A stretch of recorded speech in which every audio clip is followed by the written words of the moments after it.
ఇంకొక అమ్మాయి చచ్చిపోతుంటే నాకు సంబంధం లేదు అని నా దారిని నేను వెళ్లకుండా జాలిపడ్డాను. ఇప్పుడు అందరి ముందు తప్పుడు మనిషిని అయ్యాను. నీకు ఆ రోజు చెప్పాను కదా, నా కోసం నువ్వు ఆ అమ్మాయి మెడలో తాళి కట్టొద్దని చెప్పాను కదా. కనీసం అప్పుడైనా పెళ్లికి ఒప్పుకోకుండా ఉండాల్సింది. రూపా,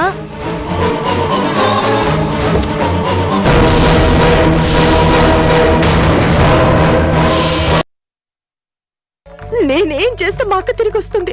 చెప్పండి చెప్పండి.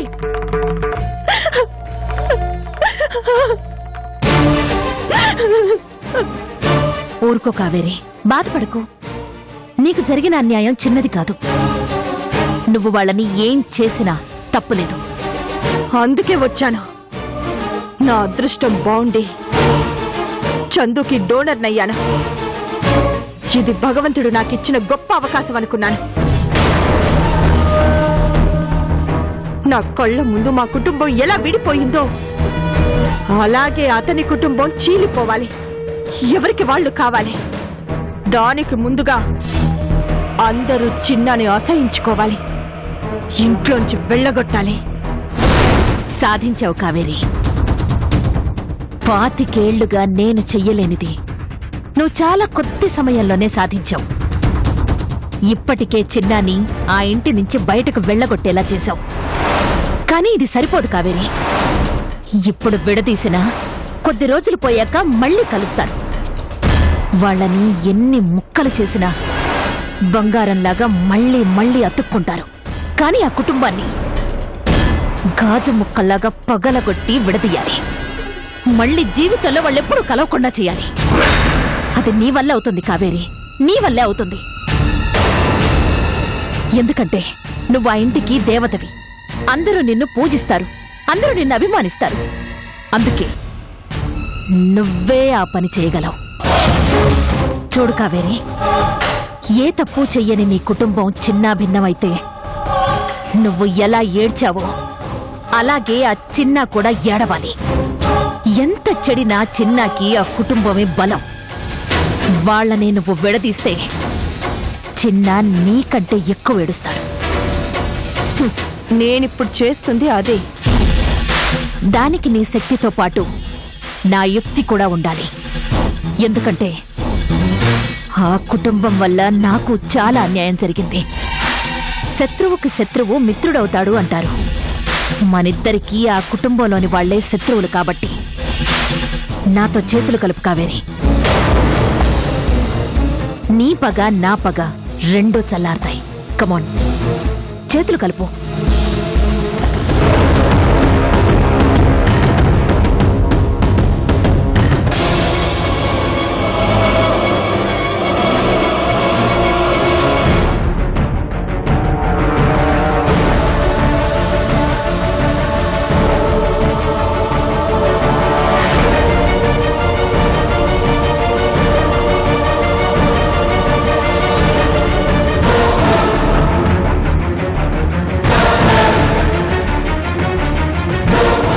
ఇప్పుడు నేనేం చేయాలి?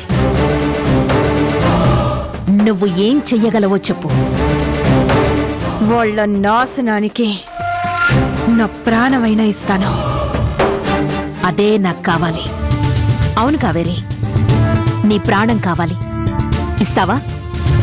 అంటే నేను చచ్చిపోవాలా? చచ్చినంత పని చేయాలి. ఇప్పుడు ఇంటి నుంచి పంపించిన చిన్నాని ఆ కుటుంబం మళ్ళీ దగ్గరికి రానివ్వకూడదు అంటే నువ్వు సాహసం చెయ్యాలి. చేస్తావా? ఏం చేయాలో చెప్పండి.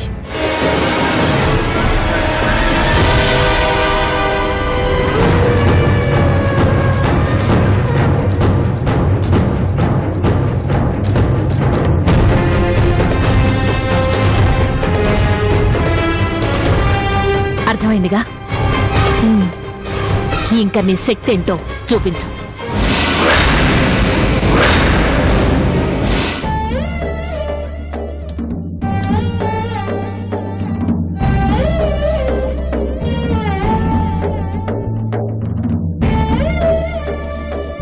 నా ప్రాణాలు పోతుంటే తన ప్రాణం అడ్డేసి నన్ను కాపాడిందిరా కావేరి. ఆ అమ్మాయిని మోసం చేస్తుంటే నిన్ను సమర్థించాలా? అప్పుడు గొప్ప కొడుకులా నటించి ఈరోజు ఓ ఆడపిల్ల ఉసురు పోసుకుంటున్నావు. చిచి!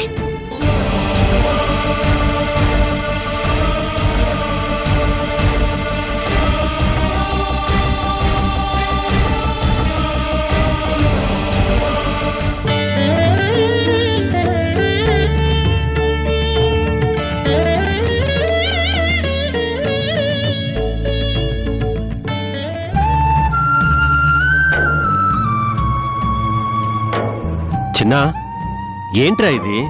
చిన్న పిల్లాళ్ళ అలా కన్నీళ్లు పెట్టుకుంటున్నావు? ప్లీజ్ రా, ఊరుకో. తాతయ్య,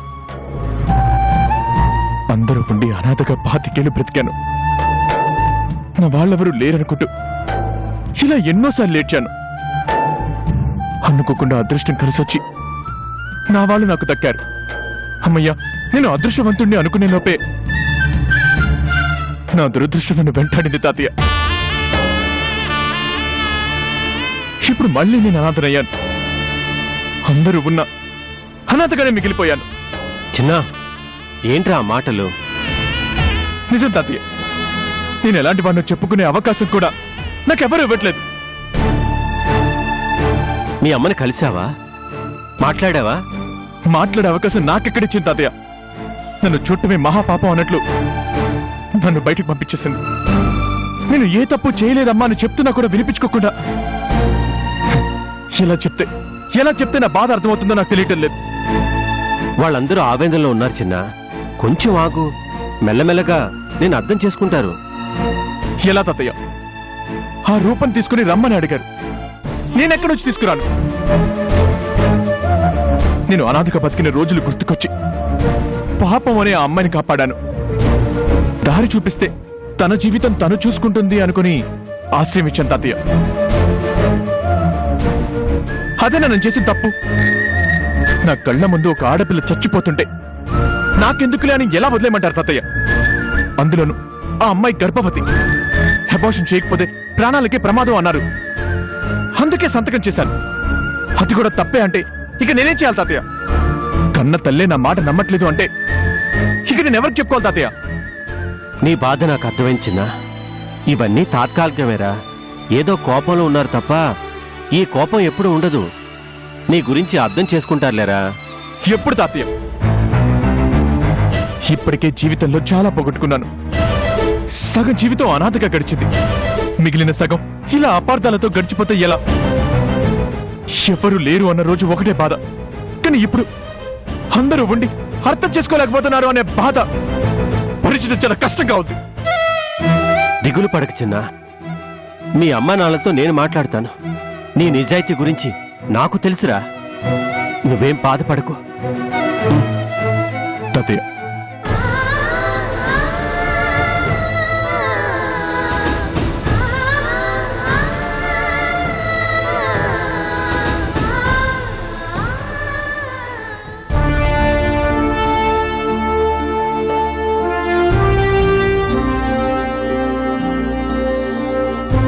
కాఫీ తీసుకోండి.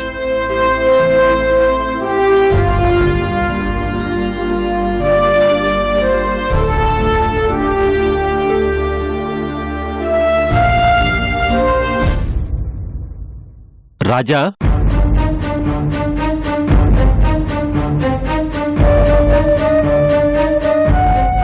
రండి అంకుల్, కూర్చోండి.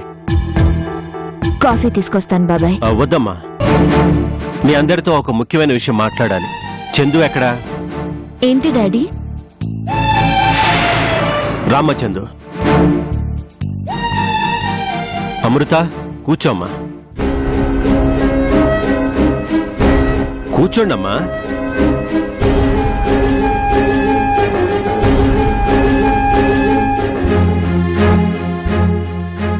చెప్పండి అంకుల్.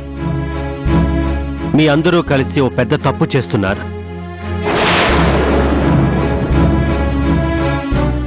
ఆ విషయం గురించే మాట్లాడదామని వచ్చాను.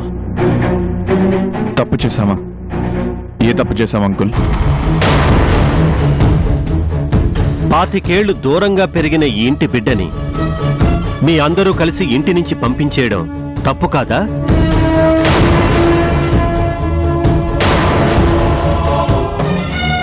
చిన్న ఎవరు? ఈ ఇంటికి వారసుడు, మనందరికీ ఉన్న ఒకే ఒక్క ఆధారం. అలాంటి వాణ్ణి అర్థం చేసుకోకుండా ఇంట్లోంచి తరిమేయడం తప్పుగా అనిపించడం లేదా? కన్నవాళ్ళు అర్థం చేసుకోకపోతే ఇక బయట వాళ్ళు ఎలా అర్థం చేసుకుంటారు? దీనికోసమేనా 25 ఏళ్లుగా మీరందరూ ఎదురు చూసింది? ఏం మాట్లాడవేంటి చందు?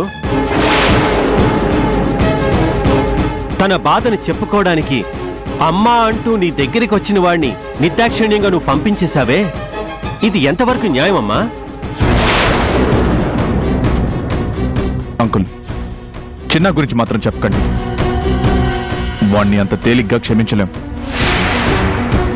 అంత తప్పు వాడేం చేశాడు రాజా?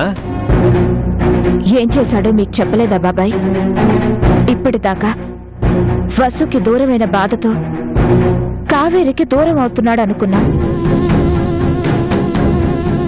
కానీ మరో అమ్మాయితో సంబంధం పెట్టుకుని. అమృత, నిజం డాడీ, ఆ అమ్మాయికి అబార్షన్ కూడా చేయించాడు. భర్తగా సంతకం చేసిన పేపర్స్ కూడా నా దగ్గరున్నాయి బాబాయ్, చూపించమంటారా? అమ్మ అమృత. అంకుల్, ఇక వాడి గురించి మాట్లాడాల్సిన అవసరం లేదు. ఏమైంది మీ అందరికీ? మీరు సాక్ష్యాల్ని నమ్ముతున్నారు కానీ మన రక్తాన్ని నమ్మడం లేదా? ఏ రాజా, వాడు నీ కొడుకు, నీ రక్తం పంచుకు పుట్టిన నీ కొడుకు. వాడు తప్పు చేశాడు అంటే నువ్వు నమ్ముతావా? లేదు డాడీ, రక్తం మనదే అయినా వాడు 25 ఏళ్లు బయట పెరిగాడు. ఎలాంటి అలవాట్లున్నాయో ఇప్పుడిప్పుడే తెలుస్తున్నాయి. తప్పమ్మా చందు. ఈ ప్రపంచంలో ఎవరినైనా అనుమానించొచ్చు గాని కన్న తల్లి మాత్రం తన బిడ్డ గురించి అనుమానించకూడదు, అసహ్యంగా మాట్లాడకూడదు.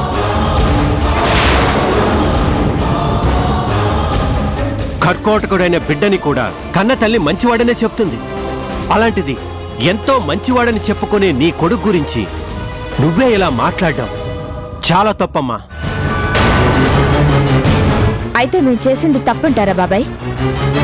ఆ రూపకి చిన్నాకి ఏ సంబంధం లేదంటారా? సంబంధం ఉంది, కానీ అది ఎలాంటి సంబంధం అనేది తెలుసుకోవాల్సిన అవసరం కూడా మనకుందమ్మా.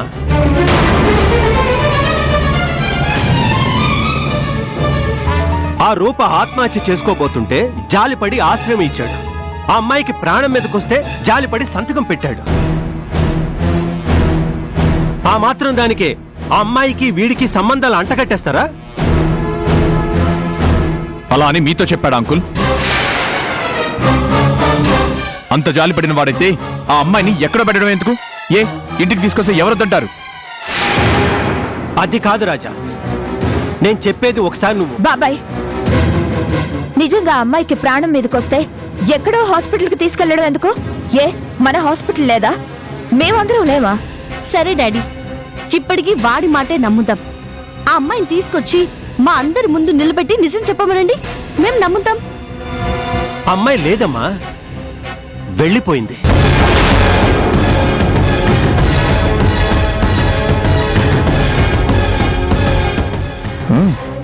వెళ్ళిపోతుంది. మనం అడిగేసరికి వెళ్ళిపోతుంది.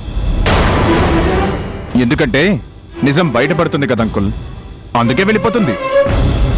రాజా, లేదంకుల్, వాణ్ణి మేము నమ్మలేం. మీరు కూడా నమ్మకండి. అనవసరంగా కావేరి గొంతు కోసం డాడీ. పాపం ఆ అమ్మాయి ఎంత కుమిలిపోతుందో మీకు తెలియదు డాడీ. ఆ స్థానంలో రేపు మన అమ్మాయి ఉంటే మనం ఇలాగే మన పిల్లాన్ని వెనకేసుకొస్తామా?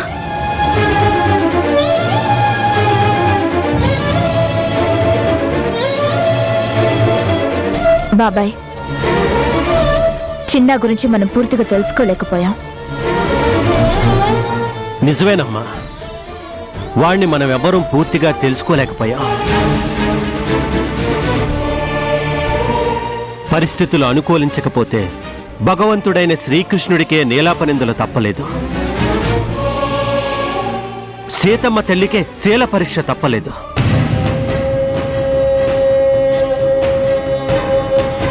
ఆఫ్టర్ ఆల్ వాడంతా. ప్రపంచంలో మనిషి ఏకాకిగా ఎప్పుడు మారతాడో తెలుసా అమ్మా? అయిన వాళ్లే అపార్థం చేసుకున్నప్పుడు.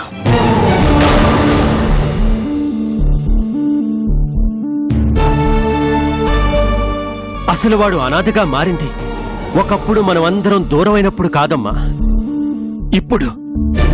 ఈ రోజు మనం అందరం ఉండి కూడా వాణ్ణి నమ్మకపోవడం వల్ల వాడు నిజమైన అనాథయ్యాడు.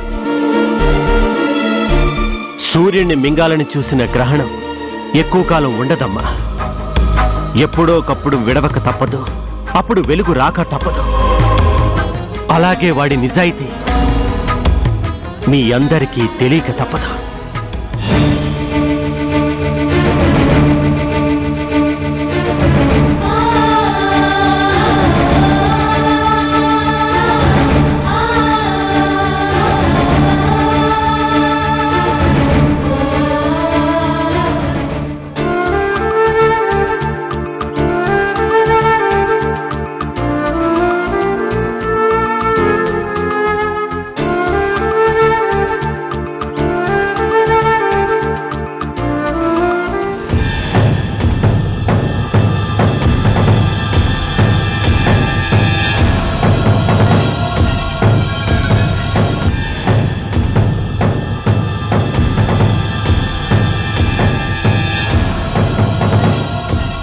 అత్తయ్య,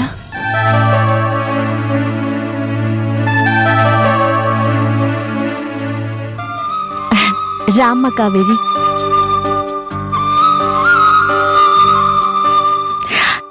కూర్చో. ఏంటమ్మా ఇలా వచ్చావు? ఏదైనా పనుందా? ఒంట్లో బాగోలేదా? మనసు బాగాలేదత్తయ్య. అర్థమైందమ్మా. నీ పరిస్థితి ఏంటో నాకు తెలుస్తుంది. దిగులు పడకమ్మా.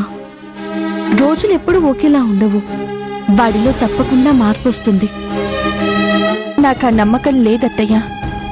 ఉమ్మడి కుటుంబంలో ఉన్న మనిషికి కుటుంబం విలువ, భార్య విలువ బాగా తెలుస్తుందని ఆశపడ్డాను. కానీ ఆయనకి ఏ విలువలు లేవు అని చాలా ఆలస్యంగా తెలుసుకున్నాను. లేదమ్మా, చిన్న మరి అంత దుర్మార్గపు మనిషి కాదమ్మా. ఎవరి ఆలనా పాలన లేకుండా పెరిగాడు కదా. కొన్ని తప్పుడు మార్గంలో వెళ్ళాడు. మళ్ళీ మన దారిలోకి వస్తాడమ్మా. నువ్వింకేం ఆలోచించకమ్మా.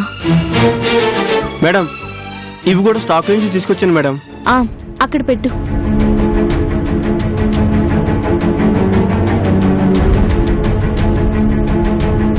ఏంటత్తయ్య ఎన్ని మందులున్నాయి? ఇవన్నీ ఒక కంపెనీ హాస్పిటల్కి పంపిస్తున్న శాంపిల్స్. పేదవాళ్ళకిస్తూ ఉంటాం. ఇవన్నీ జబ్బులు తగ్గించే మందులేనా అత్తయ్య? అన్నీ కాదు, ఇందులో కొన్ని డేంజరస్ మందులు కూడా ఉంటాయి. అవెందుకు తెప్పించారు? కొన్ని జబ్బులకి సరైన మోతాదులో వాడితే జబ్బు తగ్గుతుంది. ఓ, అలా కూడా ఉంటాయా? ఎందుకుండవు? ఫర్ ఎగ్జాంపుల్, ఆపరేషన్లో అనస్థీషియా ఇస్తాం కదా, అది డోస్ ఎక్కువైతే మనిషి ప్రాణమే పోతుంది. అందుకే సర్జరీ అయిపోయి తిరిగి స్పృహలోకి వచ్చేంత వరకు అనస్థీషియా డాక్టర్ పేషెంట్తోనే ఉంటారు. వీటిలో అలాంటి మందులు కూడా ఉన్నాయా అత్తయ్య? ఉన్నాయి. ఓహో,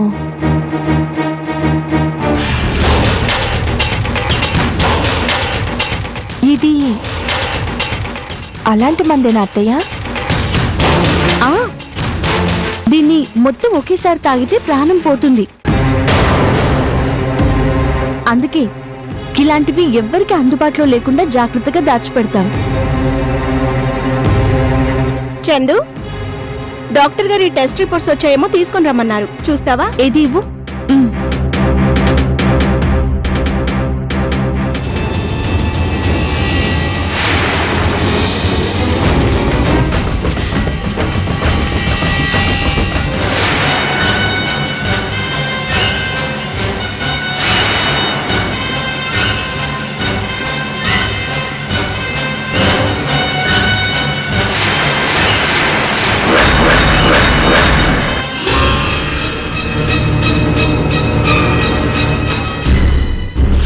నీ ప్రాణం కావాలి.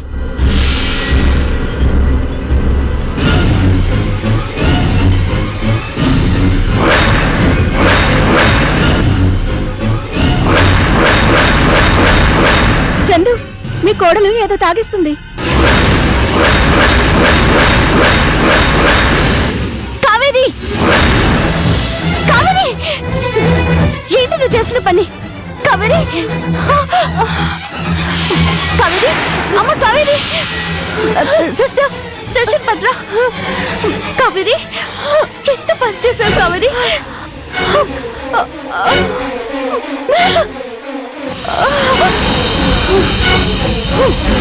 అయ్యో, కావేరి, సిస్టర్ నువ్వు వెళ్ళి డాక్టర్ గారికి చెప్పు.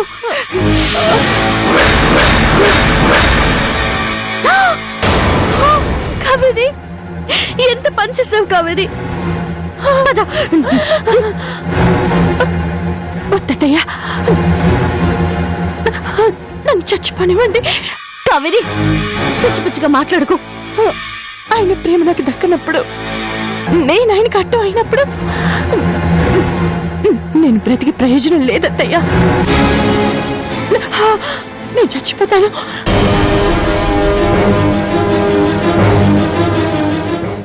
ఎదురుగా ఉన్న బాటిల్ తీసుకుని గబగబా తాగేసింది. తను చనిపోవడానికి సిద్ధపడే వచ్చిందన్నమాట. అవును అమృత, పిచ్చిదాన్ని. నేనే అది తెలుసుకోలేకపోయాను.